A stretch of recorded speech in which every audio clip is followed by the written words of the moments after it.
Why Tesla needed the Giga Press. Hello and welcome back to High Tech 10s. In this video, we're going to talk about why Tesla needed the Giga Press. So let's get started. Before we start, I would like you to hit that red subscribe button so that you never miss out on any of our videos. One of the machines in which Tesla has invested a lot and continues to do so, the Giga Press. This is only because these machines give an edge over the competition. These are huge by all standards. They are actually die casting machines with a capacity of 61 kN clamping forces. This Giga Press weighs about the same as 5 space shuttles, and it takes 24 flatbed trucks just to deliver it from the manufacturer. This machine is so big that it doesn't fit inside the Tesla's original factory. But what is it so special about the Giga Press? Let us have a closer look at it. Elon Musk, the man behind the electric cars, is well known all over the world for his innovative ideas. Supposedly, Elon Musk was not happy that the rear body of the Tesla Model Y comprises a whopping 70 parts because each of these parts has to be screwed or welded.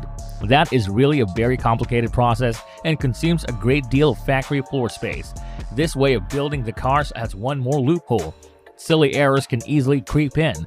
Prominent auto industry engineer and consultant Sandy Munro told Musk that the back of his Model 3 resembled, in his view, a patchwork quilt. To solve the problem, Elon Musk decided to purchase the two biggest casting machines in the world, called the Giga Press. The Italian engineering firm IDRA sold these huge machines to Elon Musk, which measures 20 meters in length and 6 meters high.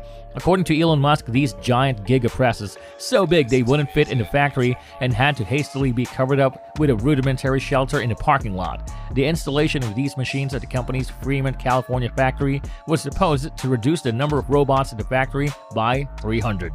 These machines reduced the number of robots required to quality control and to reassemble the 70 different parts and do the job alone. Not only do these reduce the number of robots in the factory, but also reduce the manufacturing costs. This in turn makes the cars cheaper and more accessible to the customers. Earlier, the making of these 70 different parts required the expensive computer numerical control process. Now the whole CNC process can be skipped altogether, all thanks to the Giga Press. This machine can cast the whole underbody of the Tesla Y model in one piece.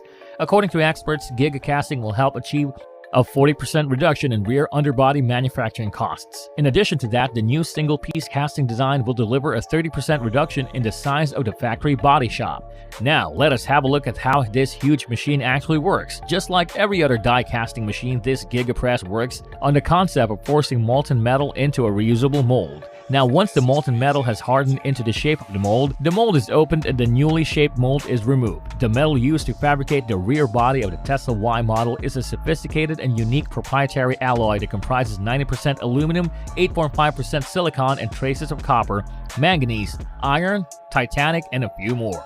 The ingots of the alloy are heated by a natural fuel to 850 degrees Celsius, at which point the alloy liquefies. This liquefied material is then pumped along heated pipes and circulated to prevent it from setting. Argon gas and a rotary degasser are applied to keep the nasty impurities aside. The mixture is then passed through a silicon carbide filter to remove the lumps larger than 25 micrometers. Before all the processes take place, the robots coat the mold's interior with 35 milliliters of soybean oil, and this is done to grease up the whole process. The mold is then closed before the pumps create a vacuum inside. The molten metal is then forced into the mold at a high speed to prevent the metal from hardening. Lubricant is also applied to the sides to prevent the mold from sticking on the sides. When full, the mold is then opened and cooled to 400 degrees Celsius. A robot then moves the newly formed metal to a water tank of 50 degrees Celsius to retain its shape. Any of the deformities or excess metal is cut by a mechanical press trim. Final trimming is carried out by the lasers, and then conventional drills go to work getting the final piece ready for the attachment to the car. And that's not all. To manufacture the Tesla Cybertrucks efficiently, he is planning to purchase even bigger machines with a clamping force of 8,000 tons. Well, let's see what happens next, but one thing we know for sure is that Tesla cars are truly irreplaceable. And this brings us to the end of our video. I hope you enjoyed it. Hit like if you did, and don't forget to subscribe to our channel so that you don't miss any of our videos in the future. Also, watch the two videos that are on your screen because I'm sure you'll love them. With that, I'll see you on the next video.